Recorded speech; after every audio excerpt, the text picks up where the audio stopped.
अस्सलाम वालेकुम। आज हमें ज्वाइन किया है मिस्टर अब्दुल क़य्यूम ने। ये सीएमए के स्टूडेंट हैं और इन्होंने ओवरऑल सर्टिफिकेट लिया। एक तो इनसे ये जानेंगे कि किस तरह से इन्होंने सर्टिफिकेट लिया, क्या इनकी स्ट्रेटजी थी। और मजे की बात यह है कि इनका जो बैकग्राउंड था वो मेडिकल का था ना, एफएससी मेडिकल इन्होंने की। तो क्यों इन्होंने डिसाइड किया कि इनको अकाउंटेंसी फाइनेंस ये मैनेजमेंट की फील्ड में आना चाहिए और फिर सीएमए को चूज करना चाहिए। तो स्टार्ट करते हैं जी। अस्सलाम वालेकुम Abdul Qayyum, thank you so much for joining. Sir वालेकुम अस्सलाम। सर आपका बहुत शुक्रिया, आपने मुझे अपॉर्चुनिटी दी आपको इंटरव्यू दूं। अब्दुल कयूम, सबसे पहले मैं ये जानना चाहता हूँ कि आप सीएमए में आए क्यों। अगर आपके बैकग्राउंड की बात करें मेडिकल, तो उसके बाद आपने कहा कि वो आपने पहले मेडिकल में इंटरमीडिएट कर लिया। उसमें तो आपने सारे वो साइंसेस के रिलेटेड सब्जेक्ट्स पढ़े, फिर यहाँ पे अकाउंट्स फाइनेंस मैनेजमेंट के सब्जेक्ट्स हैं। तो ये डिसीजन लेना कि भाई आपको अपनी फील्ड चेंज करनी है और फिर आपने आके क्या है कि सीएमए ज्वाइन करना है, उसमें एसीसीए भी था, सीए भी था, तो क्यों आपने कहा कि सीएमए ज्वाइन करना चाहिए। सर बायो जो थी वो मेरे घर वालों की मर्जी थी कि बायो आपने रखनी है एंड आपने डॉक्टर बनना है। बट ट्वेल्थ के बाद मैंने रियलाइज किया कि नहीं, मैंने पढ़ना है तो मुझे अपनी मर्जी से पढ़ना चाहिए। अगर मेरा इंटरेस्ट होगा तो मैं उसमें अच्छे से एक्सेल कर सकूंगा, उसमें मतलब कामयाब हो सकूंगा। घर वालों की अगर बात मानी जाती तो मेरा मेडिकल में इतना इंटरेस्ट नहीं था। तो फिर मैंने अकाउंटिंग प्रोफेशनल डिग्रीज को देखा। हम्म। यूनिवर्सिटी जाने का भी मेरा दिल नहीं था।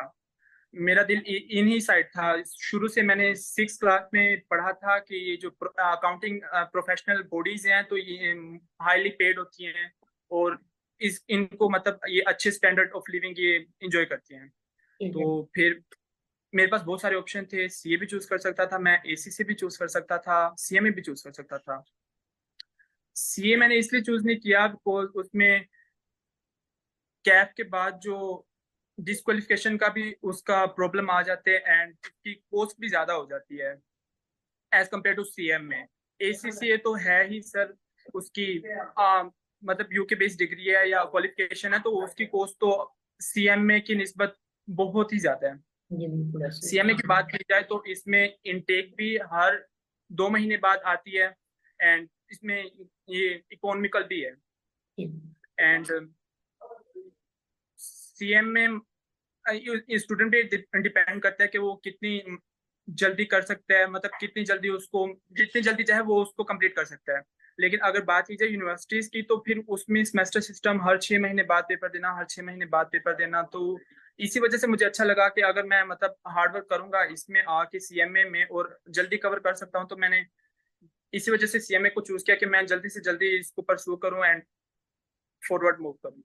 अच्छा अब्दुल कयूम, ये बताइएगा कि आपने जो अपना एरिया बताया, लाइक आपने मुल्तान में अपनी रजिस्ट्रेशन करवाई मुल्तान कैंपस से, आपने ऑनलाइन पढ़ा या फिजिकल पढ़ा। और ये भी बताइएगा कि उन एरियाज में ना, अगर हम बाकी सिटीज से कंपेयर करें तो उतना ज्यादा ट्रेंड नहीं है एजुकेशन का। लाइक अभी भी लोग लाइक बीए कर लिया, सिंपल बीएस कर लिया। तो आपने जब ये डिसीजन लिया तो उसमें आपको घर वालों ने सपोर्ट किया और आपको गाइड करने वाला कोई था। तो ये बताइएगा कि फिर एक्चुअली वो डिसीजन मेकिंग आपके लिए कितनी इंपॉर्टेंट थी। फिर हम आपकी वो जर्नी की डिस्कस करते हैं कि किस तरह से आपने सर्टिफिकेट लिया इस फील्ड में। जी सर। सर मैं बेसिकली बिलोंग करता हूँ रहीमियार खान से, जो कि पंजाब का बिल्कुल लास्ट डिस्ट्रिक्ट है। इसके बाद सिंध शुरू हो जाता है। तो यहाँ ज्यादा से ज्यादा बच्चे या तो मेडिकल बायो रख रहे होते हैं या तो ये इंजीनियरिंग रख रहे होते हैं। किसी और ऑप्शन को कंसीडर नहीं कर रहे होते। उनके लिहाज से सिर्फ या तो बायो अच्छे है या तो कंप्यूटर अच्छे है, और इतना ज्यादा इधर पढ़ाई का मतलब रुझान भी नहीं है। दूसरी क्वालिफिकेशन को यहाँ मद्देनजर नहीं रखा जाता। या तो एक यूनिवर्सिटी है इधर, दो दो यूनिवर्सिटीज है इधर, एक ख्वाजा फरीद यूनिवर्सिटी है और एक इस्लामिया यूनिवर्सिटी है। तो बच्चे जब उनका मेडिकल में एडमिशन नहीं होता तो फिर वो या तो ख्वाजा फरीद चले जाते हैं या तो इस्लामिया चले जाते हैं, जो कि मैं नहीं करना चाहता था। मैं तैयारी कर रहा था मेडिकल एंट्रेंस टेस्ट की। तो मैंने एक दिन मैं जब तैयारी कर रहा था रात में बैठ के, तो मैंने बैठे बैठे अम्मी को कहा, अम्मी मैंने ना एमबीबीएस नहीं करना, मेरे से नहीं होना और मैंने करना भी नहीं, मेरा इंटरेस्ट भी नहीं है इसमें।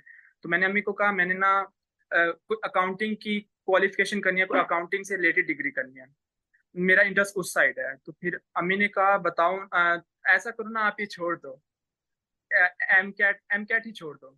हम्म। मैंने कहा अम्मी ट्राई कर लेते हैं, लेकिन मेरा इंटरेस्ट इस साइड नहीं है। अगर फोर्स हो गया तो ठीक है, वरना मैंने करनी है अकाउंटिंग है। तो अम्मी ने कहा चलो चलो ठीक है, आप ट्राई करो, तो फिर आपकी मर्जी है, लेकिन आप अपने इंटरेस्ट के साथ जाओ। 100% सपोर्ट था मुझे घर वालों से, मेरी बहनों ने, मेरी अम्मी ने, मेरे अब्बू ने मुझे फुल सपोर्ट किया। उन्होंने कहा आपकी लाइफ है, आपने जैसे गुजारनी है, जैसे डिसीजन लेना है, जो डिसीजन लेना है अपने लिए लें, लेकिन फिर उस डिसीजन को प्रूव करके भी दिखाइएगा।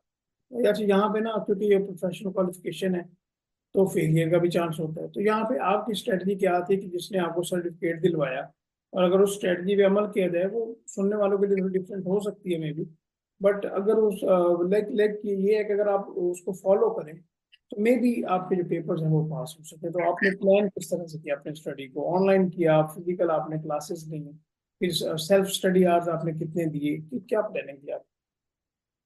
सर ये प्रोफेशनल क्वालिफिकेशन है, इसमें मार्क्स के लिए तो पढ़ना नहीं है, इसमें आपको जितने ज्यादा नॉलेज होगा वो आपके लिए उतना ज्यादा बेनिफिशियल है। और आईसीएमए की सबसे बड़ी खासियत ये है कि यहाँ सबसे अच्छे टीचर्स यहाँ प्रोवाइड करते हैं। मिस समीना खान कियानी टाइमिंग भी बच्चों से, मतलब उनको जैसा रिलायबल लगे वो वही डिसाइड करवाती है। एंड वो सर यहाँ बहुत अच्छा समझाते हैं। अगर लेक्चर में आप बैठ के मतलब सर के बात को अगर आप ध्यान से सुनोगे तो अच्छे खासे कॉन्सेप्ट तो उधर ही क्लियर हो जाते हैं। बाकी बाकी ये पोजीशन, ये सर्टिफिकेट आपकी मेहनत, सेल्फ स्टडी पे डिपेंड करता है, क्योंकि लेक्चर बैठ के क्लास में सारे बच्चे ले रहे होते हैं। आपकी क्लास में अटेंशन मैटर करती है, आपके सेल्फ स्टडी आवर्स मैटर करते हैं। मैं इस क्लास के बाद हमारी लाइब्रेरी है, वहाँ बहुत अच्छा माहौल है पढ़ाई का, बिल्कुल भी उधर डिसिप्लिन पे कॉम्प्रोमाइज नहीं किया जाता। वहां मैं बैठता था, पढ़ता था, उधर 3 से 4 घंटे मैं उधर देता था। जो बात मुझे समझ नहीं आती थी लेक्चर में, तो हमारे जो प्रोफेसर्स हैं वो उन्होंने हमें खुली आज़ादी दी हुई थी, हमारे पास आए, जितनी दफ़ा समझने समझें, जो डाउट्स आपके हों हम क्लियर करेंगे। मैं जाता था उनके पास और अल्हम्दुलिल्लाह उन्होंने कोई भी डाउट, मुझे नहीं याद कि किसी प्रोफेसर ने छोड़ा हो। और यहाँ क्वालिटी ऑफ एजुकेशन पे कोई कॉम्प्रोमाइज़ नहीं आईसीएमए में। अच्छा, ये बताइएगा आप कि आपने हर 2 महीने बाद अटेम्प्ट दी, या 6 महीने बाद दी, या 3 महीने बाद? आपका ये पेपर्स की सिलेक्शन कितनी थी कि एक अटेम्प्ट में आप कितने पेपर सिलेक्ट करते हैं, और कितने महीने बाद आप अटेम्प्ट देते हैं, ये भी बताइए। मैंने नवंबर में आईसीएमए में एडमिशन लिया था। नवंबर में एडमिशन लिया, हमारा सिलेबस आईसीएमए मुल्तान वालों ने विद इन 2 to 3 मंथ में ही कंप्लीट करवा दिया था। साथ में रिवीजन भी कंप्लीट करवाई एक दफा, साथ में एमसीक्यूज की प्रैक्टिस भी करवाई, तो बहुत फैसिलिटेट किया हमें। एंड मैंने नवंबर में एडमिशन लिया हुआ, मैंने फेब में आके मैंने 3 पेपर सिलेक्ट किए, एक पूरा लेवल ऑपरेशनल लेवल 1, एंड वही तीन पेपर मैंने अटेम्प्ट किए अल्हम्दुलिल्लाह, और मेरा स्पेशल सर्टिफिकेट ऑफ मेरिट आया। ठीक है, माशाल्लाह, ग्रेट। चले, जो आपने यहाँ पे अपनी जर्नी शेयर की है, मैं अल्लाह ताला से दुआ करता हूँ और सुनने वालों के लिए भी इंस्पायरिंग होगी कि आप इस फील्ड में आए और यहाँ फिर आप आगे कामयाबियों में समेट रहे हैं, और फर्दर भी इंशाल्लाह ताला जो आपके एग्जाम्स आने वाले हैं आप उनको भी क्लियर करें एज सुन एज पॉसिबल, और उनमें भी आप सर्टिफिकेट्स लें। तो थैंक यू सो मच, आपने टाइम दिया। इंशाल्लाह ताला फ्यूचर में भी मैं आपसे जरूर कॉन्टेक्ट करते रहेंगे। सर बहुत बहुत शुक्रिया, थैंक यू अगेन सर, आपने मुझे अपॉर्चुनिटी दी। इंशाल्लाह आपसे फिर मुलाकात होगी। इंशाल्लाह।